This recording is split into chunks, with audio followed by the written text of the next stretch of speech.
नमस्कार विद्यार्थियों, मैं जसवंत मीना सोनी एजुकेशन पर आप सभी का अधिक स्वागत और अभिनंदन करता हूं। जैसा कि दोस्तों हमने राजस्थान कला और संस्कृति का जो टॉपिक था वो त्यौहार शुरू कर रखे थे। हमने चैत और बैसाख 2 माह पढ़े थे। अगला माह जो अब ले रहे हैं हम त्योहारों में, वो ले रहे हैं तीसरा,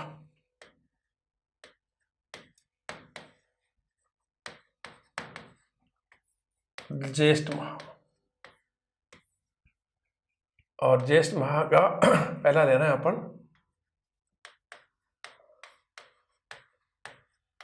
कृष्ण पक्ष। ज्येष्ठ माह के कृष्ण पक्ष में केवल एक ही त्योहार है और वो है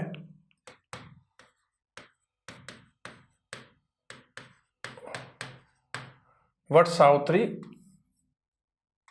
त्योहार। वट सावित्री त्योहार दोस्तों देखिए, ये आता है ज्येष्ठ अमावस्या, तिथि है ज्येष्ठ अमावस्या। ज्येष्ठ अमावस्या को बड़मावस के नाम से भी जाना जाता है। ज्येष्ठ अमावस्या को किस नाम से भी जाना जाता है? बड़मावस के नाम से भी जाना जाता है। इस दिन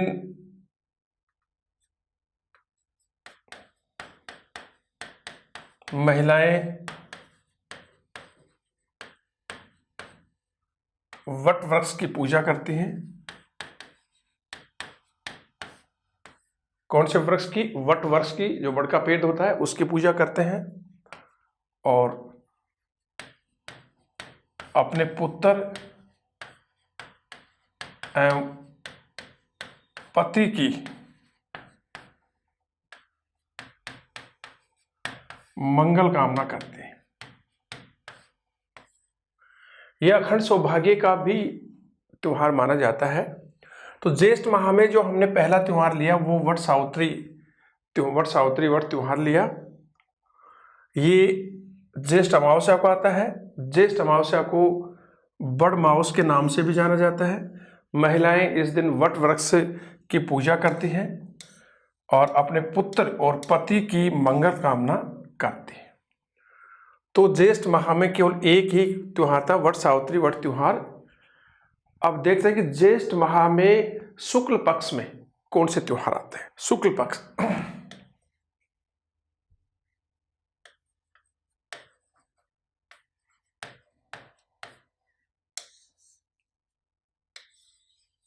शुक्ल पक्ष। तो शुक्ल पक्ष का जो पहला त्योहार है वो देखिए,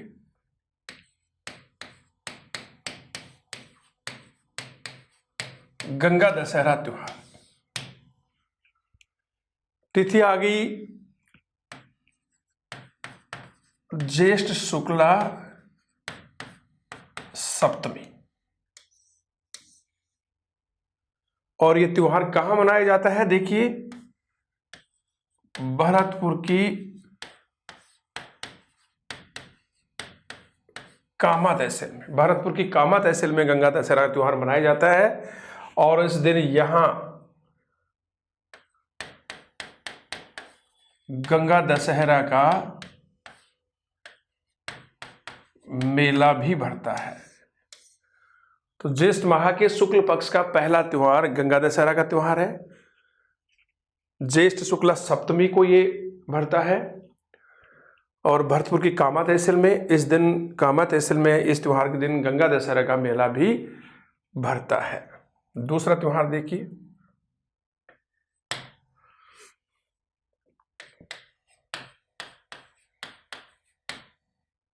निर्जला एकादशी।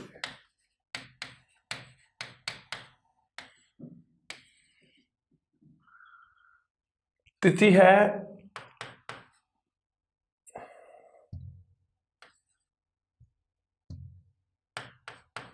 ज्येष्ठ शुक्ला 11। ज्येष्ठ शुक्ला 11 को ये भरता है। ये मतलब ये त्योहार मनाया जाता है। इस दिन महिलाएं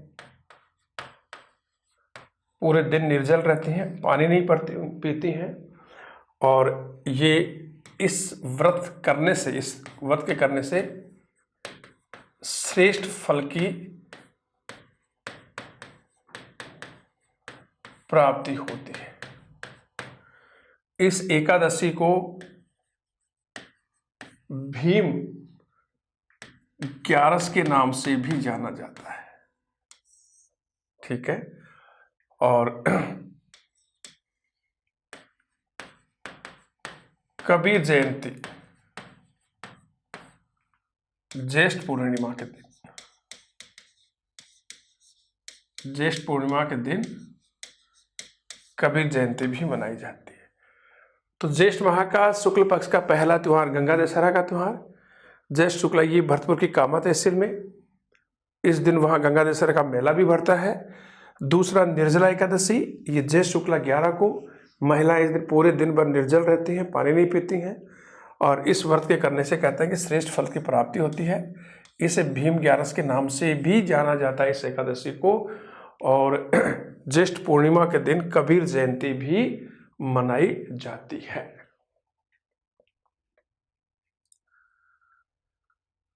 चैत, बैसाख, जेठ, इसके बाद में अगला जो त्योहार आ रहा है वो आ रहा है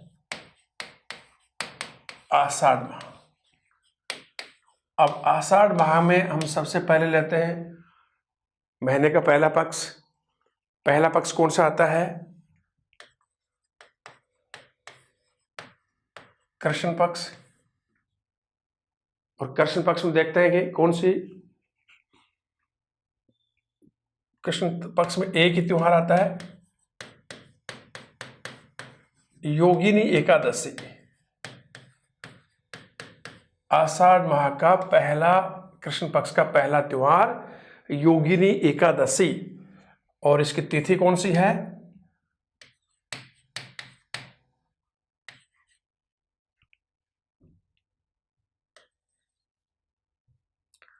तिथि है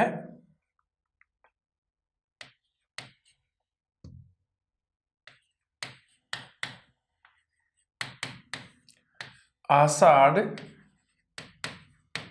कृष्ण 11। तो योगिनी एकादशी आषाढ़ कृष्ण 11 को आती है।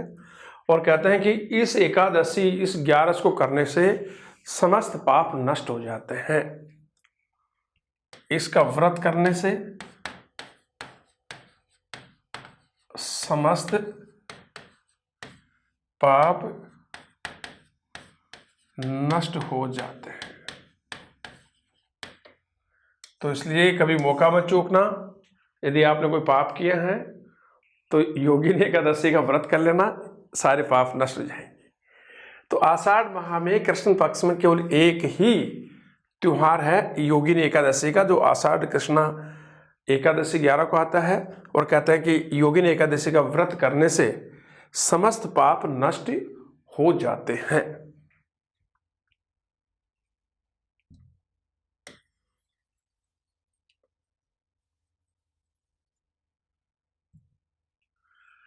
आषाढ़ माह में ज्येष्ठ माह की तरह एक ही त्योहार था। ज्येष्ठ माह के शुक्ल कृष्ण पक्ष में वट सावित्री व्रत त्योहार था।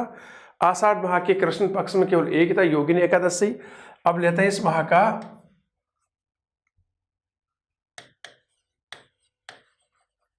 शुक्ल पक्ष।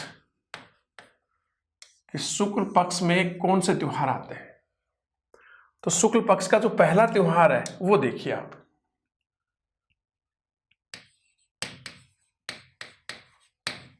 बढ़लिया नवमी। आषाढ़ माह की शुक्ल पक्ष का पहला त्योहार कौन सा है? बढ़लिया नवमी। तिथि है आषाढ़ शुक्ला 9, ये इसकी तिथि है। अब देखिए, इस दिन क्वेश्चन भी आया था कि इस दिन बढ़लिया नवमी के दिन अलवर में भगवान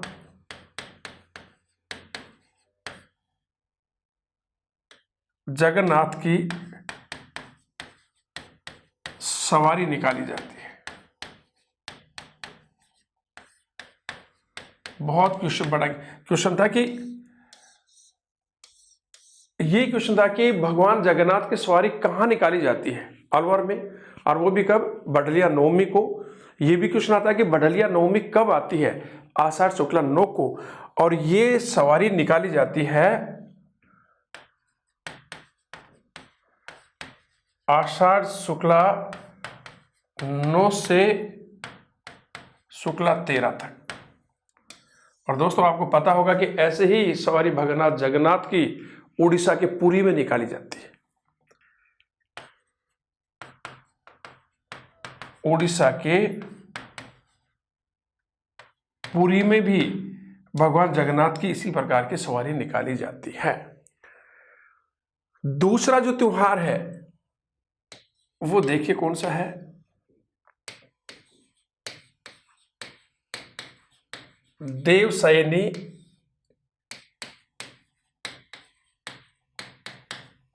एकादशी। देवशयनी आषाढ़ शुक्ल माह के शुक्ल पक्ष की दूसरा जो त्योहार है वो देवशयनी एकादशी है।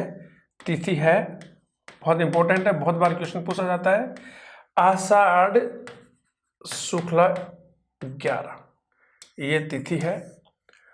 अब देवशयनी एकादशी क्या है कि कहते हैं कि इस दिन भगवान विष्णु 4 महीने के लिए सो जाते हैं, शयन कक्ष में चले जाते हैं, निद्रावस्था में चले जाते हैं, और कहते हैं कि इस दिन से लेकर के 4 महीने तक, अर्थात देव उठनी एकादशी जो कार्तिक महीने में आती है, वह इस 4 महीने में कोई भी मांगलिक कार्य नहीं होते हैं, ना कोई विवाह होता है, ना किसी मकान की नींव लगती है, अर्थात कोई भी शुभ या मांगलिक कार्य नहीं होते हैं। तो देखिए इसमें, इस दिन भगवान विष्णु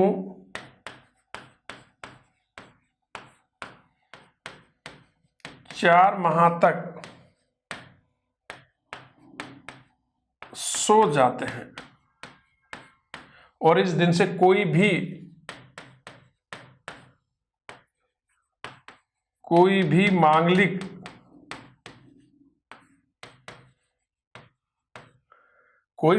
कार्य नहीं होता 4 माह तक। तो इस दिन भगवान विष्णु 4 माह तक सो जाते हैं, और इस दिन से लेकर अगले 4 माह तक कोई भी मांगलिक कार्य नहीं होते। तो बढ़लिया नवमी ये आती है आषाढ़ शुक्ला 9 को, और इस दिन अलवर में भगवान जगन्नाथ की यात्रा निकाली जाती है, सवारी निकाली जाती है, और ये आषाढ़ शुक्ला 9 से लेकर शुक्ला 13 तक निकाली जाती है। और इसी प्रकार की सवारी उड़ीसा के पुरी में भी निकाली जाती है। दूसरा देवशयनी एकादशी आषाढ़ शुक्ला 11 को, और इस दिन भगवान विष्णु 4 माह तक सो जाते हैं, और इस दौरान 4 माह तक कोई भी मांगलिक कार्य नहीं होता है। ठीक है,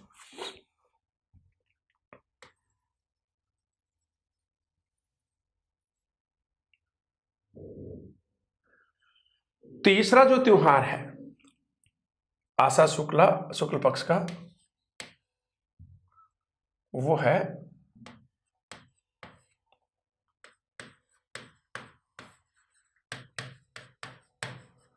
गुरु पूर्णिमा, और इसकी तिथि है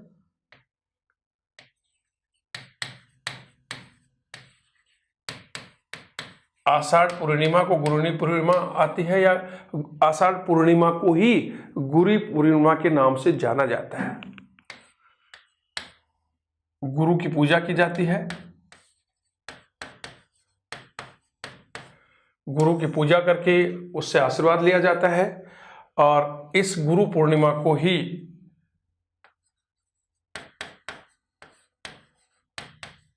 व्यास पूर्णिमा के नाम से भी जाना जाता है। तो आषाढ़ माह में शुक्ल पक्ष में, कृष्ण पक्ष में तो एक त्योहार था योगिनी एकादशी, शुक्ल पक्ष में कितने पहला था बढ़लिया नवमी, दूसरा त्योहार था देवशयनी एकादशी, और तीसरा त्योहार था गुरु पूर्णिमा। आषाढ़ पूर्णिमा को गुरु पूर्णिमा कहा जाता है, गुरु की पूजा की जाती है, और इसे व्यास पूर्णिमा के नाम से भी जाना जाता है। चैत हो गया, बैसाख हो गया, ज्येष्ठ हो गया, आषाढ़ हो गया। अब अगला महीना है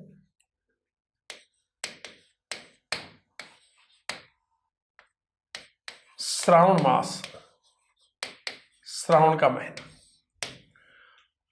पहला वही लेते हैं हम कि महीने का पहला पक्ष क्या होता है, कृष्ण पक्ष, दूसरा पक्ष क्या होता है, शुक्ल पक्ष।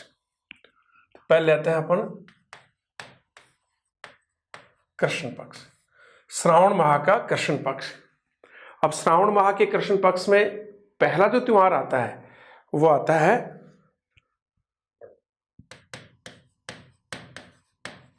सावन के सोमवार।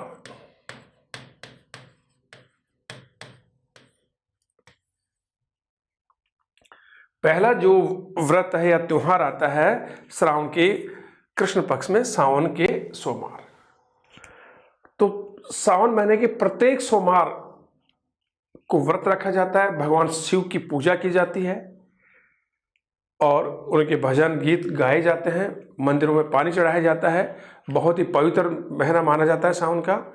और सावन के जो सोमवार हैं इन्हें वन सोमवार और सुखिया सोमवार के नाम से भी जाना जाता है। तो देखिए, श्रावण माह के प्रत्येक मंगलवार को व्रत रखकर भगवान शिव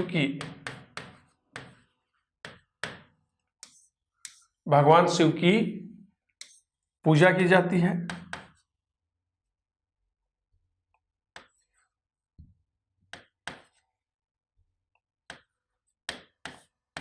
पूजा की जाती है। श्रावण के जो सोमवार हैं इन्हें वन सोमवार और सुखिया सोमवार भी कहते हैं। कौन से सोमवार? वन सोमवार और सुखिया सोमवार के नाम से भी जाना जाता है। तो श्रावण के माह के प्रत्येक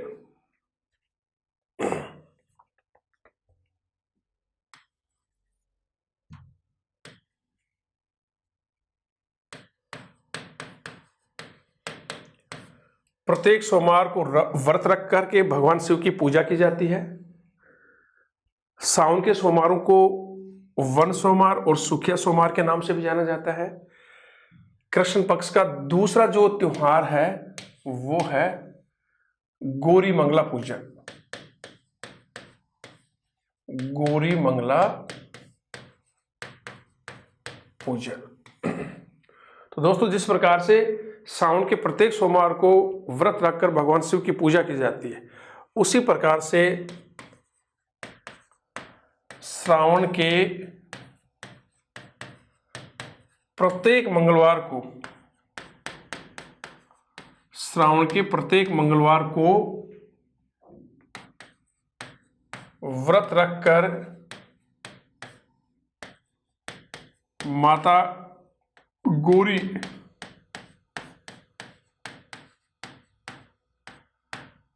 पार्वती की पूजा की जाती है। ठीक है। तो सोमवार के दिन तो भगवान शिव की पूजा की जाती है और मंगलवार के प्रत्येक सोमवार का जो मंगलवार होता है उसको व्रत रखा जाता है और माता गौरी अर्थात पार्वती माता की पूजा की जाती है। तो श्रावण माह के कृष्ण पक्ष के 2 सावन के सोमवार और गौरी मंगला पूजन। तीसरा देखिए,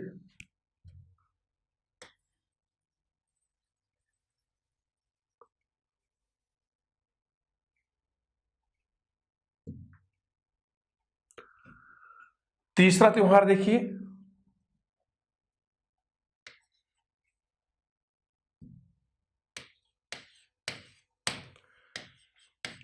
नाग पंचमी।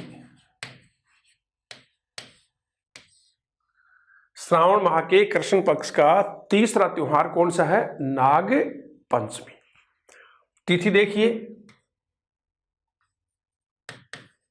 श्रावण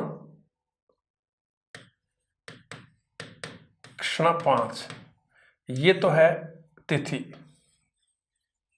तो नाग पंचमी कब आती है? श्रावण कृष्णा 5 को।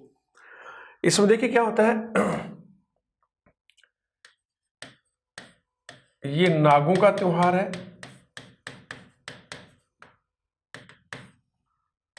नागों का त्योहार। इस दिन नाग की पूजा की जाती है और इस दिन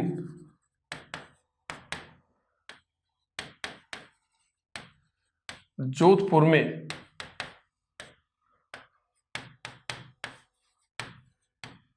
नाग पंचमी का मेला भरता है। तो नाग पंचमी श्रावण कृष्णा 5 को आती है। ये नागों का अर्थात सांपों का त्योहार है। इस दिन नाग की पूजा की जाती है और इस दिन जोधपुर में नाग पंचमी का मेला भरता है। चौथा देखिए, निड्री नवमी चौथा त्योहार है। ये बहुत बार आ गया। निड्री नवमी की तिथि पूछी गई, कब मनाई जाती है, निड्री नवमी क्यों मनाई जाती है? तो देखिए, तिथि तो नवमी से पता चल रहा है आपको, श्रावण कृष्णा 9 को ये त्योहार मनाया जाता है।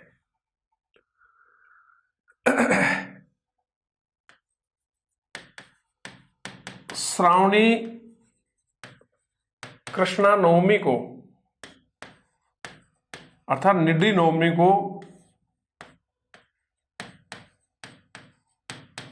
नेवलों की पूजा की जाती है। वहां तो नाग की पूजा हो रही है, यहां किसकी? नेवलों की पूजा की जाती है। कारण क्या है? सांपों के आक्रमण से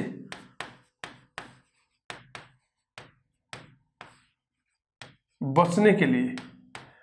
पता है दोस्तों, सांप और नेवली की लड़ाई बहुत होती है, जहां भी मिल जाते हैं लड़ाई होती है और उसमें आखिर में नेवला ही जीतता है। तो निड्री नवमी श्रावण कृष्णा 9 को, श्रावणी कृष्णा नवमी अर्थात निड्री नवमी को किसकी पूजा की जाती है? नेवलों की पूजा की जाती है। कारण क्या है? सांपों के आक्रमण से बचने के लिए। तो श्रावण माह के कृष्ण पक्ष का पहला त्योहार श्रावण के सोमवार, दूसरा मंगला गौरी पूजन, तीसरा लिया हमने नाग पंचमी और चौथा त्योहार निड्री नवमी जो श्रावण कृष्णा 9 को आती है। नेवलों की पूजा होती है, उधर सांप की पूजा होती है और ये इसलिए मनाई जाता है, ये व्रत इसलिए किया जाता है कि सांपों के आक्रमण से बचने के लिए इस दिन निड्री नवमी के दिन नेवलों की पूजा की जाती है। श्रावण माह का 5वां त्योहार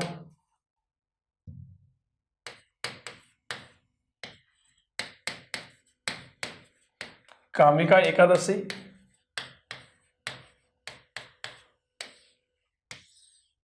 कामिका एकादशी तिथि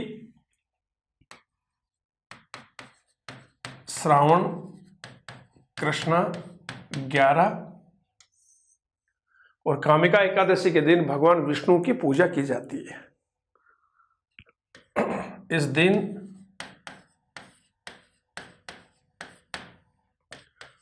भगवान विष्णु की पूजा की जाती है। अगला जो त्योहार है छठा, बहुत इंपॉर्टेंट है, हरियाली अमावस्या। हरियाली अमावस्या बहुत इंपॉर्टेंट है, ध्यान से देखना। और ये श्रावण अमावस्या को क्या कहते हैं? हरियाली अमावस्या के नाम से जाना जाता है। हरियाली अमावस्या श्रावण की पूछा गया है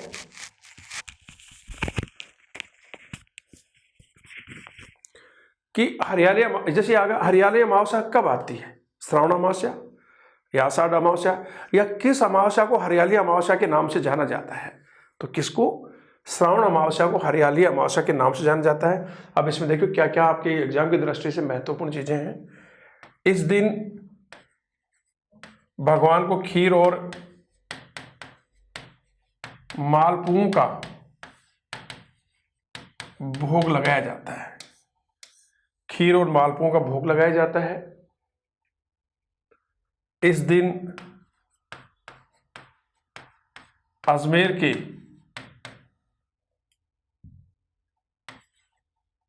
ध्यान से देखना, इस दिन अजमेर के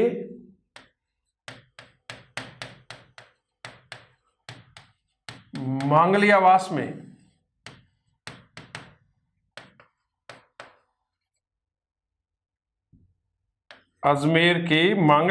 में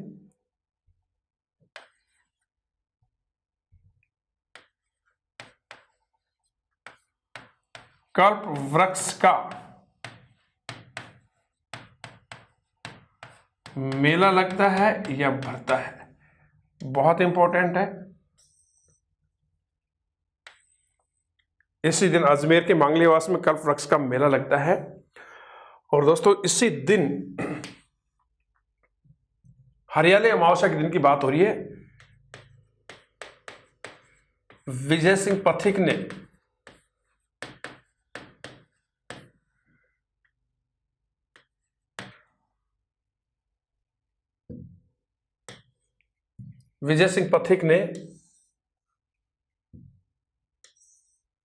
विजय सिंह पथिक जी ने 1917 को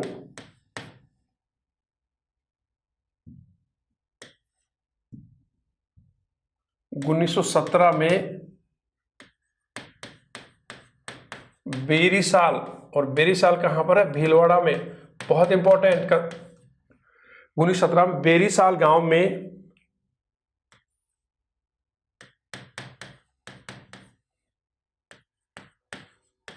उपरमाल पंच बोर्ड, बहुत इंपॉर्टेंट है, उपरमाल पंच बोर्ड की स्थापना की थी। और ये स्थापना जब बिजोलिया किसान आंदोलन चल रहा था, विजय सिंह पथिक ने जब बिजोलिया किसान आंदोलन के दूसरे चरण में 1916 में बागडोर संभाली, तो उन्होंने तुरंत ही 1917 में बेरीसाल गांव जो भीलवाड़ा में है, उपरमाल पंच बोर्ड की स्थापना की और मन्नालाल पटेल को इसका प्रथम सरपंच बनाया। दोस्तों ये 13 सदस्यीय बोर्ड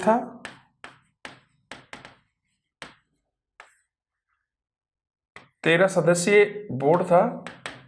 इसमें कुल कितने सदस्य थे? 13। और इसके 2 उद्देश्य थे। एक था किसानों के आपसी झगड़ों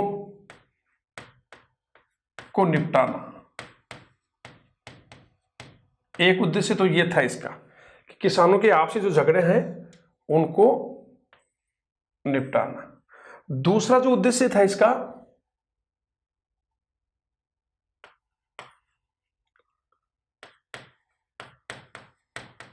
किसानों को लगान यानी कि कर, किसानों को लगान न देने के लिए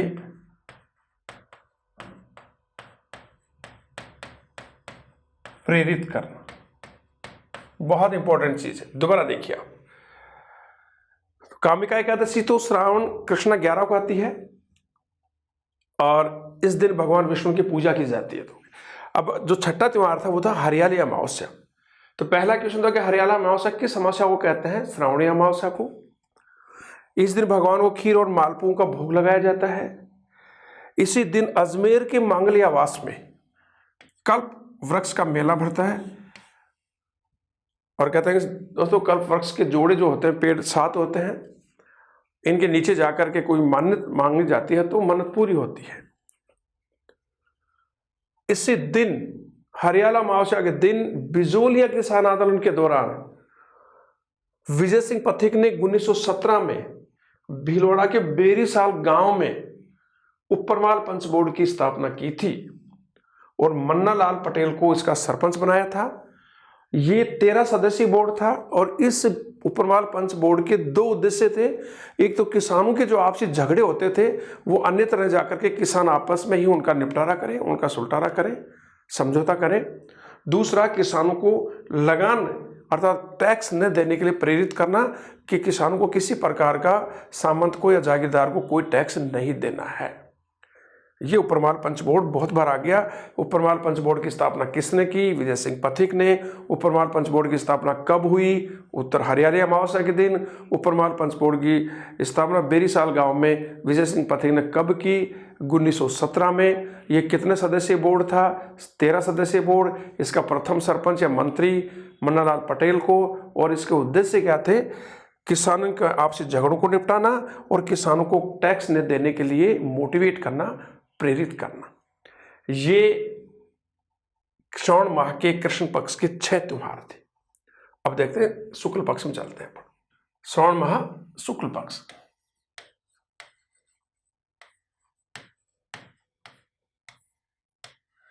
और शुक्ल पक्ष में इसमें 2 ही त्योहार हैं, दोनों ही बहुत बड़े हैं। पहला देखिए,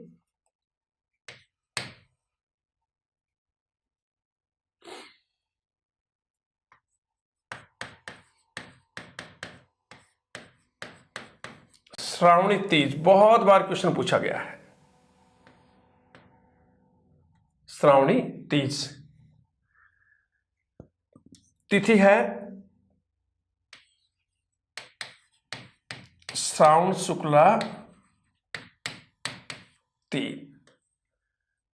तो श्रावणी तीज कब आती है? श्रावण शुक्ला 3 को। इसके जो अन्य नाम है,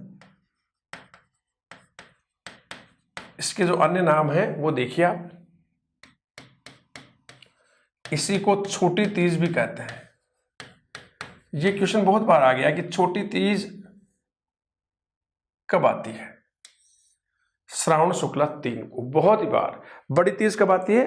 भाद्रपद कृष्णा 3 को।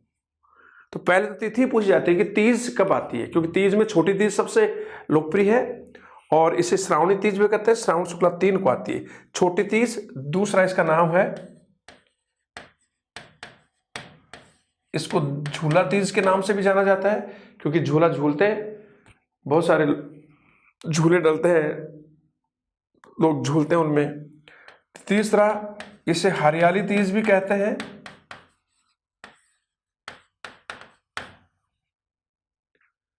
चौथा, इसे मधुसरवा तीज भी कहते हैं और इसे लोहड़ी तीज भी कहते हैं। ये सारे नाम, ये नाम तो छोटी तीज तो बहुत प्रचलित है। इसके अलावा इसे झूला तीज, इसे हरियाली तीज, मधुसरवा तीज और लोहड़ी तीज के नाम से भी जाना जाता है। एक कथन भी है,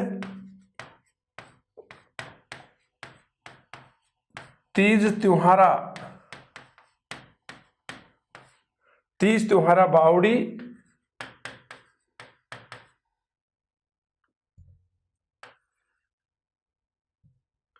तीज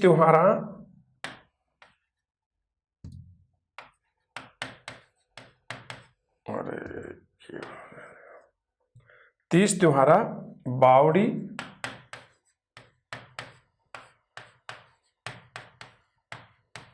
ले डूबी गणगौर।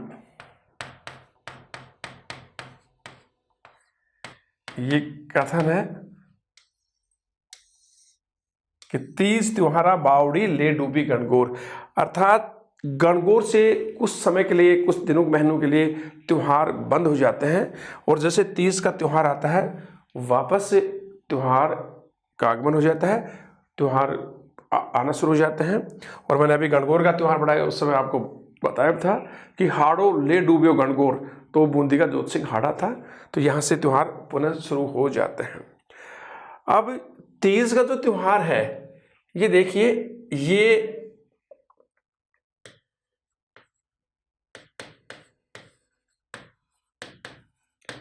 कुंवारी कन्याओं और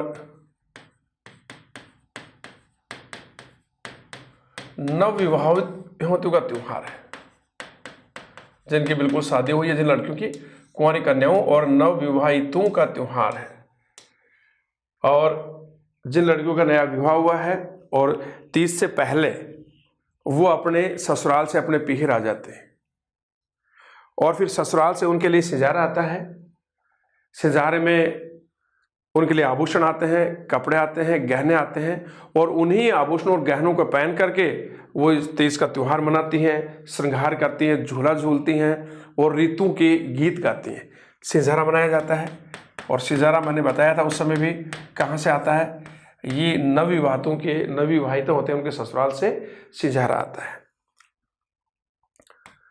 इसके बारे में एक भी है कि आज सिंझारा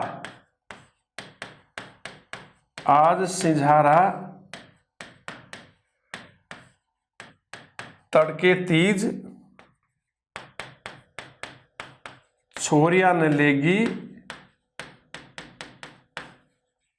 पीर। आज सिंझारा तड़के तीज और छोरिया न लेगी पीर। दोस्तों, तीज के त्योहार के दिन हमारे जयपुर में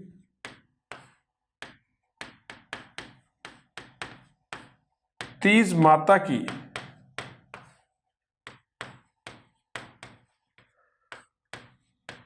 विश्व प्रसिद्ध सवारी निकाली जाती है। जयपुर में इस दिन तीज माता की विश्व प्रसिद्ध सवारी निकाली जाती है। बहुत बार क्वेश्चन आ गया कि तीज माता की सवारी कहाँ निकाली जाती है, तो जयपुर में। दोबारा देखिए, श्रावणी तीज श्रावण शुक्ला 3 को आती है। श्रावणी तीज को छोटी तीज, झूला तीज, हरियाली तीज, मधुसरवा तीज और लोहड़ी तीज के नाम से जाना जाता है। यह एक कथन है कि तीज त्योहारा बावड़ी ले डूबी गणगौर, अर्थात गणगौर के त्योहार से जो के बाद जो त्योहार बंद हो जाते हैं, उनकी शुरुआत वापस तीज से हो जाती है। ये कुंवारी कन्याओं और नवविवाहितों का त्योहार है। इस दिन नवविवाहितें जो ससुराल से सिंजारा आती है, उस सिंजारा को पहनती हैं, नाचते हैं, गाती हैं। और एक और कथन है कि आज सिंझारा तड़के तीज, छोरिया ने लेगी पीर, और इस दिन जयपुर में तीज माता की सवारी निकाली जाती है। यह एक थोड़ी सी और देखिए, मेवाड़ में श्रावणी तीज की तुलना में भादों की तीज लोकप्रिय है। तो मेवाड़ में श्रावणी तीज की तुलना में जो भादों की तीज आती है, वो ज्यादा लोकप्रिय है।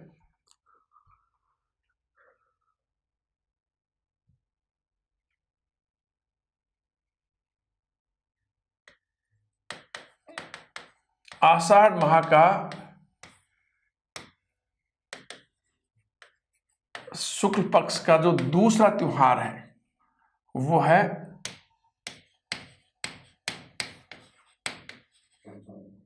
रक्षाबंधन।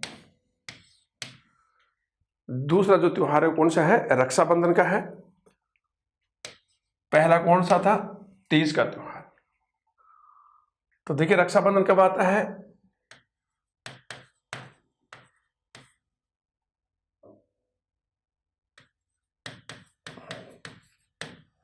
आषाढ़ पूर्णिमा के दिन रक्षाबंधन का त्योहार आता है। रक्षाबंधन को जो आषाढ़ पूर्णिमा है, इसे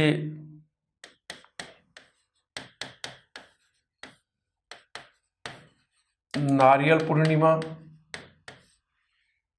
और सत्य पूर्णिमा के नाम से भी जाना जाता है।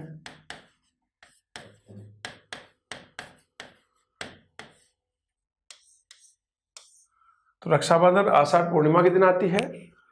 इसे नारियल पूर्णिमा और सत्य पूर्णिमा के नाम से भी जाना जाता है। रक्षाबंधन बहन और भाई के प्रेम का प्रतीक है। लेकिन दोस्तों यदि क्वेश्चन आया हुआ है, क्वेश्चन है कि रक्षाबंधन मुख्य रूप से किनका त्योहार है, तो यदि ऑप्शन में आता है बहन और भाइयों का, तो वो आंसर गलत होगा। रक्षाबंधन मुख्य रूप से ब्राह्मणों का त्योहार है।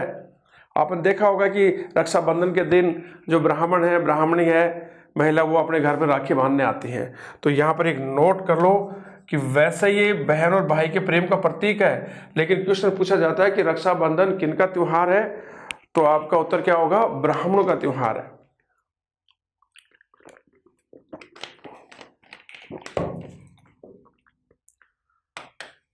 रक्षाबंधन मुख्य रूप से ब्राह्मणों का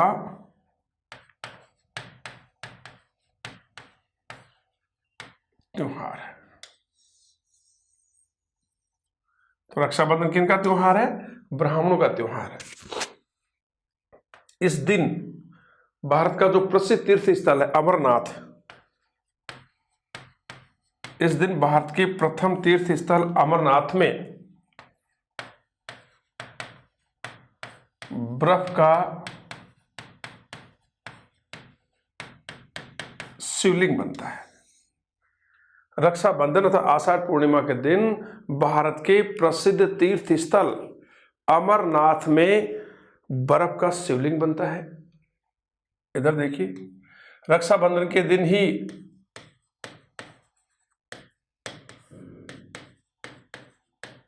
संस्कृत दिवस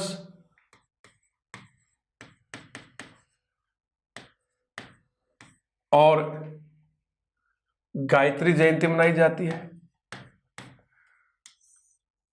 आषाढ़ पूर्णिमा अर्थात रक्षाबंधन के दिन ही कौन सा दिवस मनाया जाता है? संस्कृत दिवस और गायत्री जयंती मनाई जाती है। रक्षाबंधन के दिन घर के मुख्य प्रवेश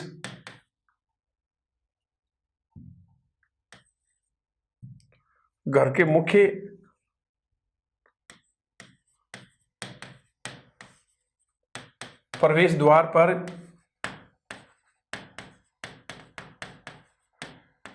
कावड़िया वीर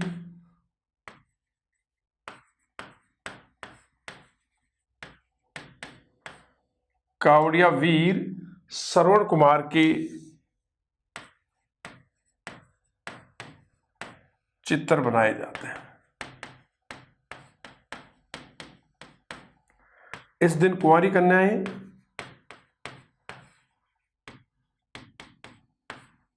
घर की दीवारों पर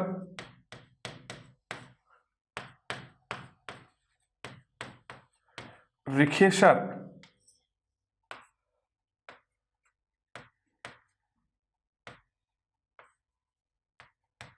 रक्षा करने वाला देव, रिखेसर के चित्र भी बनाती है।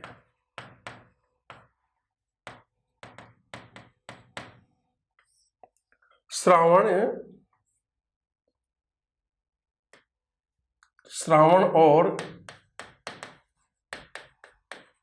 भाद्रपद माह में हिंडोला उत्सव भी मनाया जाता है। श्रावण और भाद्रपद माह में कौन सा? हिंडोला उत्सव भी मनाया जाता है। और हिंडोला उत्सव में क्या होता है कि भगवान की मूर्तियों को बेवान या पालकियों में बैठा करके उनको झुलाया जाता है, स्नान कराया जाता है। खास कर से ये पुष्कर में बनाया जाता है। दोबारा देखिए, रक्षाबंधन श्रावण पूर्णिमा को आता है। श्रावण पूर्णिमा को नारियल पूर्णिमा और असत्य पूर्णिमा के नाम से भी जाना जाता है। ये बहन और भाई के प्रेम का प्रतीक है। रक्षाबंधन ब्राह्मणों का त्योहार है मुख्य रूप से। इस दिन भारत के प्रसिद्ध तीर्थ स्थल अमरनाथ में बर्फ का शिवलिंग बनता है। इस दिन संस्कृत दिवस और गायत्री जयंती भी मनाई जाती है। घर के मुख्य प्रवेश द्वार पर कावड़िया वीर श्रवण कुमार के चित्र बनाए जाते हैं। कुंवारी कन्याएं दीवारों पर रिखेसर जो रक्षक देव है, रक्षा करने वाला देव जो भाई के रूप में होता है, उसके चित्र ही बनाती हैं। श्रावण और भाद्रपद माह में हिंडोला उत्सव भी मनाया जाता है।